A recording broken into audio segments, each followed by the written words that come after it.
ازيكم عاملين ايه؟ يا رب تكونوا بخير. في الفيديو ده هنتكلم عن فيتامين د. ناس كتير قوي بتسأل عنه وبتسأل هل الاعراض اللي عندي دي ممكن تكون بسبب نقص فيتامين د؟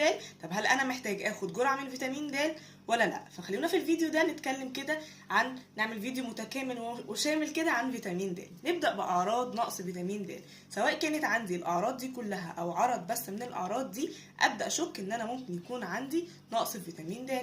طب ايه هي الاعراض دي؟ من الحاجات المشهورة قوي خصوصا عند البنات تساقط الشعر بشكل ملحوظ جدا جدا، وتكسير في الضوافر ودايما هشه كده وبتتلكك عشان تتكسر.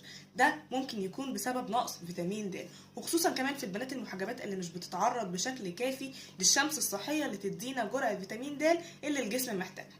كمان من الحاجات الملحوظه قوي الام العظام. طبعا اغلب الناس بقت عارفه وواعيه ان فيتامين د مكون اساسي بمساعده الكالسيوم في تكوين العظام. فلما يكون عندي نقص في فيتامين د، ازاي هساعد العظام انها